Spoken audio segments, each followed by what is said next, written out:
Barangay Hinebra Meteorite mga bro, ino-offer na daw ng Phoenix Fuel Master at Sunny Steel posible kayang matrade. So isa nga si Meteorite sa mga inaabangan bumalik sa PBA mga bro. Gusto na nga nitong mag-settle sa Pilipinas upang alagaan ang kanyang nanay. Napapadalas na din ang panunood nito ng PBA kaya hindi malabong miss niya ng maglaro dito. Pero kung matatandaan nyo, isa nga sa dahilan kaya umalis ito sa liga ay dahil naging dismayado ito sa ginagawa ng Phoenix noon na kaliwat kanan na trade. Ramdam na nga sana nila ang lakas noon dahil nasa kanila na si Calvin Abueva at Vic Manuel. Pero ayon nga sa source mga bro, baka sign and trade ang gagawin ng Phoenix Fuel Master kay Meteorite. Mahirap na nga kapag i-trade agad nila ang rights nito tapos hindi pipirma ang kapalit. 'Di ba? Well, para sa akin mga bro, maganda nga i-offer nila ito sa Barangay Hinebra para kay Ralpco. Wingman nga ang isa sa kailangan ng Phoenix Fuel Master dahil marami naman na silang gwardya. Isa pa, parehas nga silang shooter kaya wala talagang malulugi sa dalawang team. Itong si Ralpco kasi playing time lang naman ang kulang sa kanya. Pero loaded na kasi ang Barangay Hinebra sa kanyang position at di rin mahilig si Coach Timcon magpaikot ng maraming player. Itong si Meteorite kasi pwede nga itong gawing uno or dos ng Barangay Hinebra.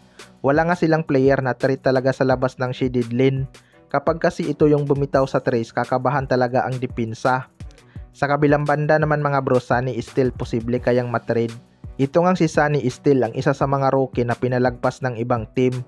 Maganda nga ang naipapakita nito sa kanyang mga naunang laro. Kaya lang below 10 minutes nga lang ang kanyang playing time pero still, nakakapag-provide pa rin siya ng good number. Pero nitong mga huling laro ng Barangay Hinebra mga bro, kapansin-pansin nga na binuburo ito ni Coach Timcon sa bench kahit kailangan nila ng hustle at energy sa court. Ayon nga sa source, baka isa itong si Sunny Steel sa mga posibleng matrade. Well, para sa akin mga bro, malaki talaga ang potential itong si Sunny Steel, kailangan lang ma-develop ang kanyang shooting beyond the arc. Kaya nga nitong magbigay ng hustle at depensa. Minsan naliligaw pa lang talaga siya sa sistema ni Coach Timcon. Kapag na-trade naman to mga bro, bagay talaga to sa rain or shine Elasto Pinters. Kilala naman natin itong si Coach Yeng Yao na grabe itong magbigay ng kumpiyansa sa kanyang mga player. Nailabas niya nga ang potential ni Junard Clarito dahil sa kanyang tiwala. Kapag dito napunta itong si Sunny Steel, mas titigas talaga ang laro nito dahil kapag lalambot-lambot siya, siguradong mura ang kanyang aabutin kay Coach Yeng Yao. 'Di ba? Playing time lang talaga ang kulang dito kay Sunny Steel mga bro. Kompleto naman na ang kanyang laro. Kayang umiscore, rebounds at depensa. Kaya abangan na lang natin kung bibitawan ba siya ng Barangay Hinebra.